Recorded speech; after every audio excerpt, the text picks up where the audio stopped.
Voy a tratar un tema bastante difícil de abordar, sobre todo por el tiempo que le puedo dedicar a estos casos. Les he llamado así, casos insólitos, pero que hay bastante información a través de la historia, en diferentes ámbitos, de que han ocurrido este tipo de fenómenos. Voy a comenzar por el de las posesiones espirituales, eh, los famosos endemoniados que aparecen en las tradiciones religiosas de varios pueblos, personas que de pronto cambian su comportamiento y como si cambiase su personalidad y aparentemente es otro ser diferente el que se está expresando a través de la persona.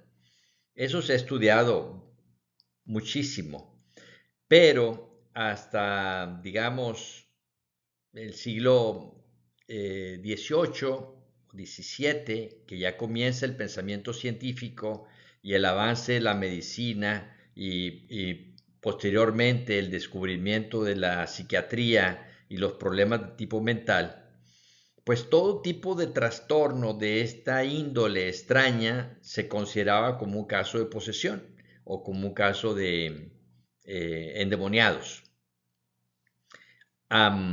Luego, con la aparición ya de los métodos científicos para investigar este tipo de fenómenos, se ha visto que muchos de los famosos posesiones, pues no lo son, simplemente son trastornos de tipo mental, trastornos de tipo psiquiátrico y que se pueden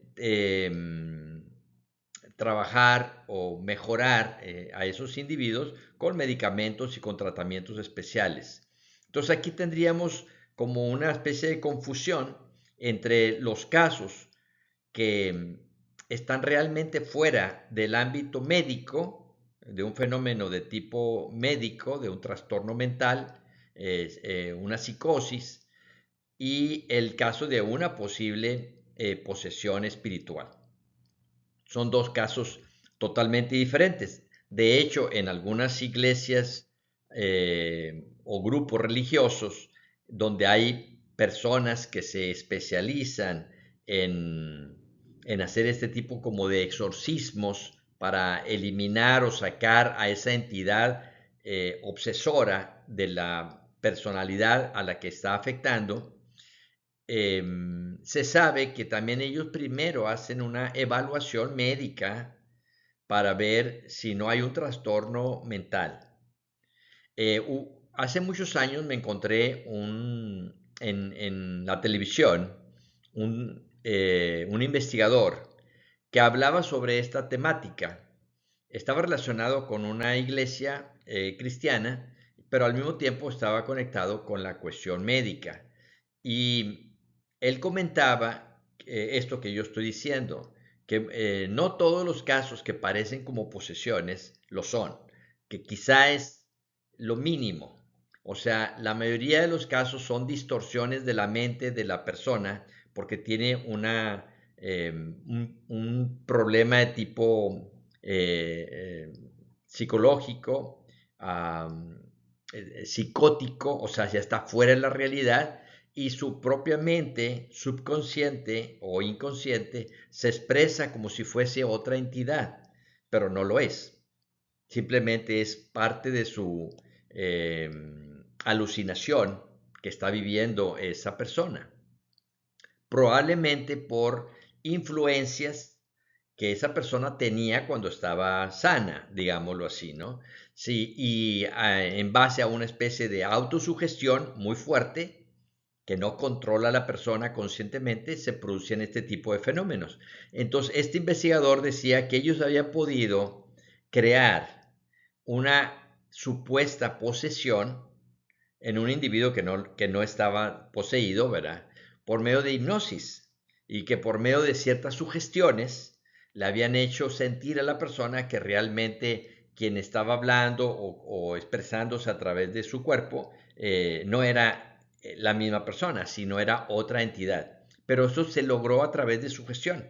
Entonces, con esta investigación y otros casos ya de tipo psiquiátrico, donde se ha visto que muchas personas cuando sufren estos tipos de quiebres mentales o emocionales, y si traen una historia de influencias de tipo religioso en cuanto a esta posibilidad de las posesiones, es más fácil que esa persona pueda caer en ese tipo de fenómenos. Entonces, aunque no descarto la posibilidad de que sí existan, lo voy a dejar abierto, pues parece ser que sí es posible. La mayoría de los casos se pueden explicar de manera científica y por medio de tratamientos psiquiátricos o de internamiento se puede ayudar a estas personas a salir adelante. También hay otras terapias alternativas que usando cierto tipo de conocimientos se pueden ayudar a esas personas a liberarse de esas ideas inconscientes que los están aquejando o de esas supuestas influencias de otras entidades. Entonces tendríamos el primer caso de así extraños que se salen a veces fuera de lo cotidiano, fuera de lo normal, las supuestas posesiones. Digo así porque siempre vuelvo a repetir, hay que descartar que no haya un problema psicótico, un problema psiquiátrico o mental de por medio, para poder luego, si no se resuelve de esta manera, pues ya usar algunos otros tipos de conocimientos como que se usan en este tipo de, ya de casos muy especiales.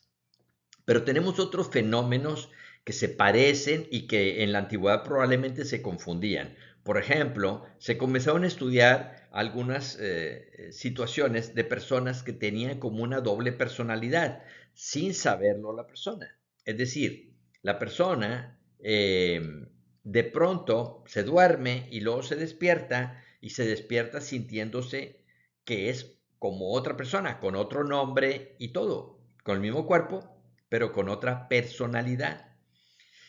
Y lo curioso es que estos primeros casos que se estudiaron de doble personalidad, ambas personalidades no sabían que existía la otra personalidad.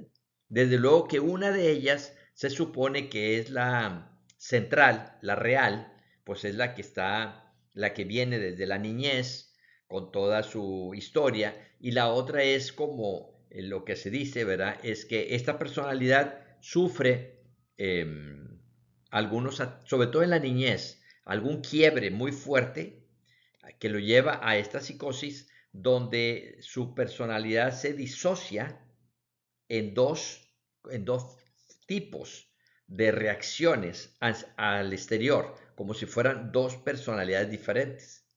Después aparecieron otros casos, ya cuando se empezó a estudiar esto a nivel médico y se descartó lo de quererlo ver como un endemoniado, sino simplemente una problemática psicológica fuerte donde la personalidad se disocia como en dos tipos de expresiones.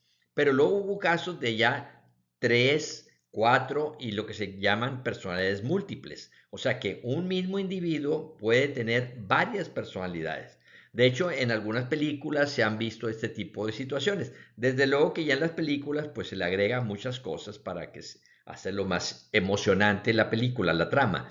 Pero parece ser que hay estudios serios, científicos, de algunas personas que han tenido este tipo de trastorno. Pero eso es totalmente médico. Ese tipo de... Y hay explicaciones también, o posibles explicaciones, para poder entender por qué una personalidad se puede disociar en muchas otras personalidades diferentes. Y son casos como para cada uno de estos que estoy mencionando ahorita, como para luego analizarlo por separado y poder ahondar en las investigaciones serias que se han llevado a cabo en cada uno de ellos y poder explicar el cómo suceden estos fenómenos y también cómo se pueden, digámoslo así, enfocar o dilucidar, explicar y de ser posible mejorar o corregir. Tenemos otro fenómeno también muy antiguo, que es el de la mediumnidad. La mediumnidad, a diferencia de las posesiones, la mediumnidad es algo parecido, pero de manera positiva o normalmente positiva. Es decir, hay ciertos individuos que tienen ciertas características en su cuerpo y en su mente que permiten, según esta teoría, que permiten que otro ser, otra entidad espiritual pueda, a través de la mente, conectarse y poder incluso expresarse a través del cuerpo de la persona. No es una posesión, porque no se trata de algo negativo o algo, un ser que esté como invadiendo la libertad de otra persona para hacerle decir o hacer cosas que no quiere la persona.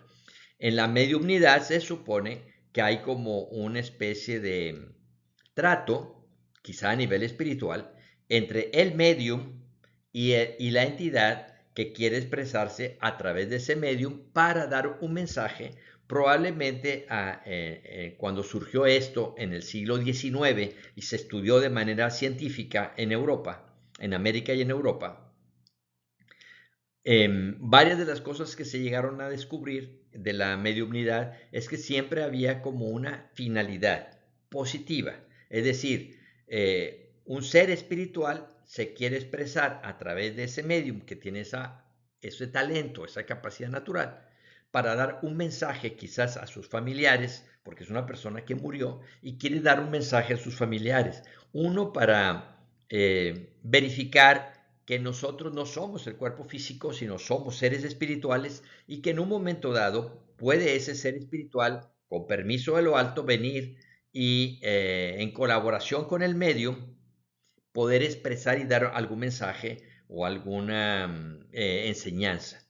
Luego hay varios mediums durante esta historia de la mediumnidad, que vuelvo a repetir, ya luego se empezó a ver que pertenece casi a todos los pueblos de la faz de la tierra, y en muchas diferentes organizaciones de tipo espiritual se da este caso de la mediumnidad. En los primeros casos que se han reportado, o cuando la persona que empieza a tener este fenómeno de la mediumnidad al principio no sabe qué le está pasando. Y es donde hay la confusión de si es una posesión, si es un problema mental o si es un problema de mediumnidad. O sea, la mediumnidad no es algo de patología, no es algo de enfermedad, tampoco es algo maligno, simplemente es un fenómeno extraño. Ya hay diferentes tipos de mediumnidad. Uno de los libros, pienso yo, mejor escrito sobre este tema es el libro de los mediums de Allan Kardec. El libro de los mediums, se los recomiendo muchísimo a los que les interesa este tema, de Allan Kardec. Y viene hablando este personaje, este investigador francés, al que se considera el padre del espiritismo moderno en Francia, porque fue el que de alguna manera organizó muchísimas enseñanzas que se habían dado a través de diferentes medios, de diferentes ciudades y países, y organizó todo este cuerpo y creó de alguna manera la filosofía espírita o espiritista. Entonces le dio un cuerpo doctrinal a todas esas enseñanzas que se habían dado a través de diferentes mediums, en diferentes lugares, y pudo sistematizar todo un conocimiento muy interesante, muy valioso, digno de revisarse y de analizarse. Entonces, bajo esta premisa de estos estudios, hubo varios científicos, incluso algunos escépticos, que no creían en este tipo de fenómenos, que se comenzaron a estudiar a los diferentes mediums que existían. Vuelvo a repetir, en este libro Allan Kardec describe los diferentes tipos de mediumnidad que se pueden presentar. O sea, no todos son quizás uno de los más fuertes de la mediumnidad, más que llama más la atención, es cuando, como si otra entidad espiritual pudiera hablar a través de una persona.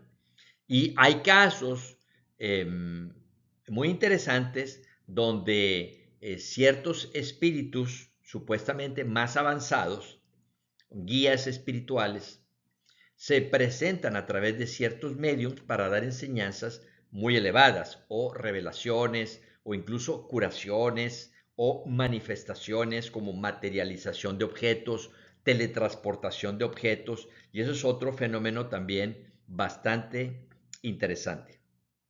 Entonces ese es el fenómeno de la mediumnidad, vuelvo a repetir, está dentro del campo de la salud y también es de tipo positivo. Normalmente es de tipo positivo.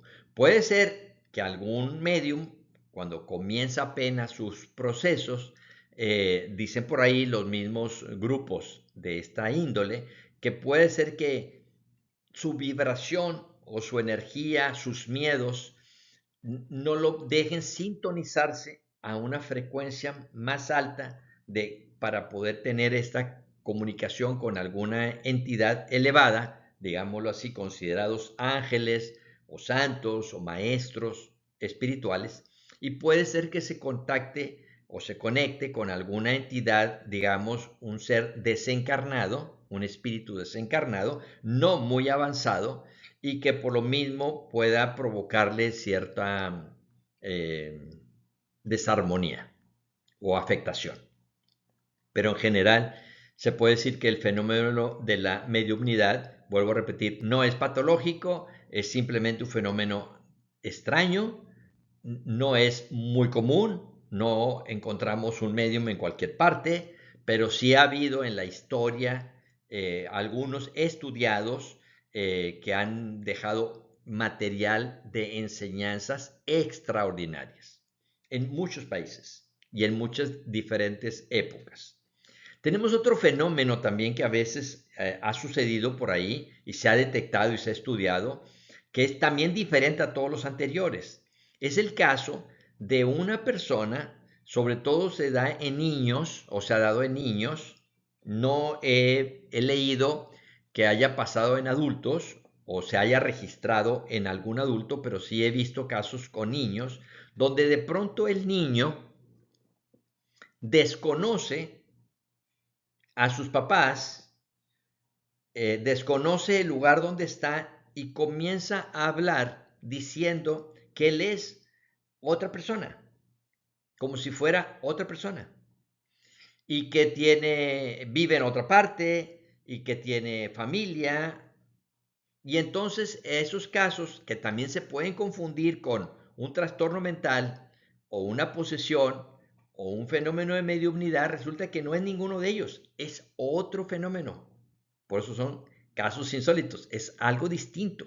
Es, parece ser, porque se ha podido llevar a estos niños a los lugares donde ellos decían que habían vivido antes o que estaban viviendo antes, y que daban los datos de su familia anterior. O sea, por ejemplo, una niña, en un caso que me acuerdo que leí hace muchos años, esta niña de pronto le dice a los papás que ella está casada y tiene hijos, y les dice dónde vive, y les dice cómo se llama el esposo y cómo se llaman los hijos.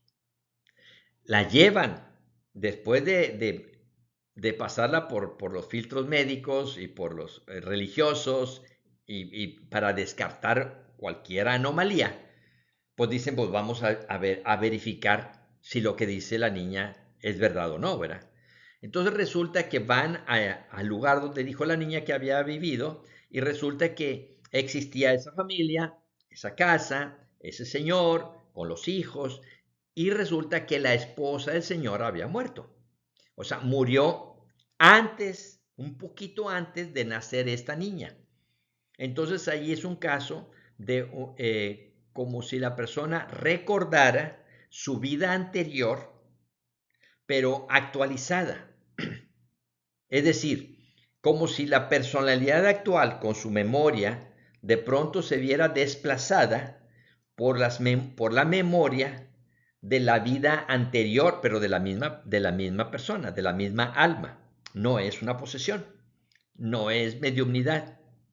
y no es un trastorno mental, porque se puede verificar todo. Entonces ya cuando la niña se entera de que sí existió y todo, pero que ahora está en una niña, pues entiende que murió en la vida pasada y que ahora volvió a nacer o a reencarnar en esta nueva familia con estas nuevas características. Y así como ese, hay varios casos, tanto de niños como de niñas, que empiezan de pronto a cierta edad, alrededor de los 7, 9 años, empiezan a tener en sus recuerdos o en su memoria como si toda la memoria de su vida pasada se actualizara y empiezan a tener una confusión. Cuando ya lo entiende, la niña ya entiende que fue una vida anterior, ya se terminó y ahora está viviendo una nueva vida, que es lo que hacemos todos. Se supone que todos vamos reencarnando o viviendo muchas vidas. Eso es al menos en muchas investigaciones y muchos estudios antiquísimos y modernos es lo que se ha podido más o menos constatar, y es una de las teorías, la teoría de la reencarnación, más sólidas que yo he encontrado de todas las posibles explicaciones de quiénes somos nosotros, por qué estamos aquí y qué es lo que nos pasa, por qué vivimos ciertas experiencias, por qué tenemos ciertas reminiscencias a veces de situaciones pasadas, etcétera. Eso lo explicaría la teoría de la reencarnación. Entonces es un fenómeno que se estudia en base a esta teoría. Cuando estos niños vuelven a recordar su vida pasada y no es una doble personalidad, que ese es un problema, digamos, de salud mental. Tampoco es mediunidad y tampoco es una posesión, por eso es otro caso distinto. Vuelvo a repetir, no me he encontrado referencias o no lo recuerdo de adultos que les haya pasado esto. He conocido algunos niños, me ha tocado conocer algunos niños, donde de pronto en algún momento dado recuerdan eh, parte de su vida pasada, pero sin llegar a ser tan fuerte como esos otros casos que se han investigado, donde la persona tiene como todo el recuerdo de su vida pasada casi íntegro. Y los que yo he conocido son como fragmentos de, sabían quiénes habían, dónde habían vivido, cómo era su casa, cómo era su familia anterior y a veces algunos casos incluso cómo murieron en su vida pasada. Pero como nada más como fragmentos de recuerdos o de información. Pero estos otros son más fuertes cuando la persona de pronto tiene casi todo el recuerdo de su vida anterior o gran parte del recuerdo de su vida anterior. Y ha habido casos ya de seres, digamos, considerados como maestros espirituales que también han atestiguado que a ellos les pasó algo parecido. Es decir, que de pronto a cierta edad recordaron su vida pasada, pero sin llegar a crearles esa confusión. Como que también depende mucho de la evolución que tiene la persona, de, digamos, su entorno, cómo los padres lo pueden ayudar o qué sé yo, para poder manejar este tipo de fenómenos extraños. Hay otro caso también, quizá menos estudiado, pero que lo podemos ver por ahí en la historia, sobre todo en personajes muy avanzados espiritualmente, que es yo le llamo la identificación con el alma.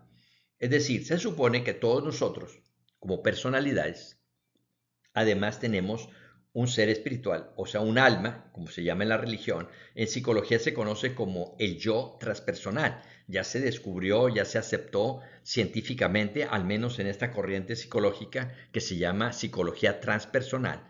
Y se le llama el sí o el yo transpersonal. Y equivale al alma de las religiones antiguas. Entonces se supone que nosotros como personalidad tenemos un alma. Pero aquí como personalidad no tenemos toda la conciencia del alma. Tenemos un fragmento nada más. Es como un fragmento nada más.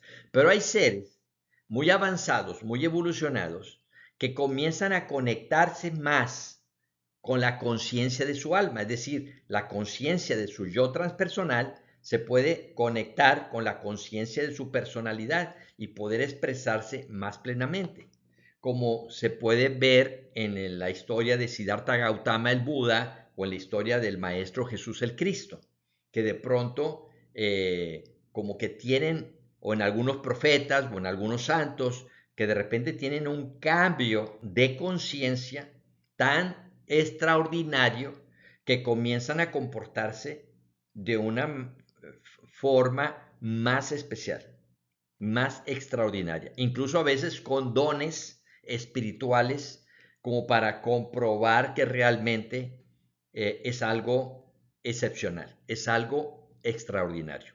Ese es otro caso. La persona se conecta con su propia alma de una manera más consciente y entonces la conciencia del alma puede expresarse a través de su personalidad. De hecho, se supone que así estamos todos, tratando de eh, expresar nuestra alma y la presencia de Dios en nuestro corazón aquí y ahora. Pero pues no todas las personas lo logran o lo logramos o se puede lograr tan fácilmente, porque como que es un proceso más especial. Entonces es otro caso donde también hay un común cambio en la conciencia de la personalidad. En todos lo que hay de común es que hay un cambio en la conciencia de la personalidad, en sus recuerdos, en sus conocimientos, en sus talentos. La diferencia está en que el primer caso que mencioné ahorita, el primero, para acá, el primer caso, acá, el primer caso, aquí, perdón, el primer caso, las posesiones, es negativo, normalmente es negativo y por eso se tiene que trabajar, primero descartar que no sea una cuestión de sugestión, una cuestión de trastorno mental, que es lo más común, que realmente haya un trastorno mental por ahí, una alteración del sistema nervioso y otras explicaciones a nivel cerebral, etcétera. Pero si se descartase todo eso, bueno, nos quedaríamos con esa posibilidad y pues ahí hay que trabajarlo desde el punto de vista espiritual, con las técnicas que se conocen para eso, ¿no? Y luego tenemos el de la doble personalidad o personalidad múltiple, donde ya son trastornos de tipo psiquiátrico o psicótico y se tiene que tratar a través de la medicina, a través de a veces internamientos, porque la persona está ya fuera de control y sí puede hacer cosas que luego no se acuerda que hizo, ¿verdad? Y luego tenemos los casos de mediumnidad, ya es eso, no se considera como algo negativo ni tampoco como algo de enfermedad mental, simplemente es una situación extraña. Pero a mí me ha tocado conocer a varias personas que son mediums y son personas totalmente sanas, física y psicológicamente, personas inteligentes, personas muy preparadas, pero tienen ese don, tienen ese talento. En un momento dado se conectan y como si otra entidad o como si otro ser diera algún mensaje o alguna manifestación. Me ha tocado tener esa oportunidad. Y además he estudiado muchísimo sobre este tema, porque es un tema en lo personal me parece muy apasionante como psicólogo además, para ver que existe este tipo de fenómenos sanos, pero extraños. De hecho, cuando se empezó a estudiar lo de la mediumnidad ya en el siglo XIX de manera científica, de ahí también se desarrolló lo que es la parapsicología. O sea, la parapsicología y el espiritismo casi surgen al mismo tiempo gracias a los mediums que se comenzaron a estudiar. Nada más que unas personas creían firmemente en lo que decía el medium, de que si era el espíritu tal, lo era, y los científicos más escépticos decían, bueno, aquí estamos viendo un fenómeno extraño, no podemos asegurar que sea realmente lo que está diciendo el medium, vamos a comprobarlo, vamos a verificarlo, y entonces comenzaron a hacer investigaciones, y de ahí nace mucho de lo que son los estudios de la parapsicología también, estudiando ya los fenómenos de la mente. Entonces hay varias explicaciones acerca de este fenómeno. El fenómeno existe, pero donde hay diferencias es en los investigadores a qué le adjudican este fenómeno o cómo lo explican, en qué creen, digámoslo así, y los que, digamos, lo aceptan tal cual y los que lo ven como un fenómeno extraño, como parapsicológico, para estudiarlo y descubrir quizá algunas otras capacidades no comunes del cerebro y de la mente, pues para poder entender cómo funcionan estos fenómenos, digamos, insólitos. Y luego tenemos lo de casos muy especiales de esos, sobre todo niños. Probablemente no sé si haya, vuelvo a repetir, no sé si hay algunos casos estudiados de adultos donde puedan recordar totalmente o casi totalmente la memoria de su vida pasada o de una vida anterior, y que se pueda comprobar. Porque puede haber muchas personas que de repente dicen, no, es que estoy recibiendo o se me vienen estas imágenes y esto, pero pues hay que comprobarlo. Al menos yo, ese es de mi punto de vista, ¿verdad? Hay que comprobar si es válido eso o no, o cuál es el sentido. O sea, no digo que lo que está diciendo la persona sea falso, no. Digo que a lo mejor la interpretación de la persona no es la más adecuada. Eso sí me lo he encontrado yo mucho en grupos y en personas que están en el campo esotérico, en el campo metafísico, en el campo espiritual, que a veces caen mucho en la credulidad, yo le llamo. Es decir, hacer afirmaciones de algo una experiencia, un fenómeno que se vivió, como si ya esa fuera la verdad, sin investigar un poco más, sin entender cómo funciona la mente, cómo funciona la conciencia, qué somos nosotros realmente para poder entender qué es lo que está pasando. O sea, no se niega el fenómeno, sino es qué es realmente, qué sucedió realmente o qué sucede realmente en ese caso específico, ¿no? Y por último, ya para cerrar, el de que es un caso todavía más extraordinario, pienso yo, el de pues grandes personajes en la historia que de pronto han tenido ya una mayor comunicación con su propia alma, con la conciencia de su alma y poderla expresar aquí y ahora. Aquí les dejo este tema, espero que sea de su interés, espero luego poder ampliar algunos de estos puntos porque me parece que son muy ricos en información para las personas que les puedan interesar. Nos veremos en otra próxima emisión. Que la pasen muy bien.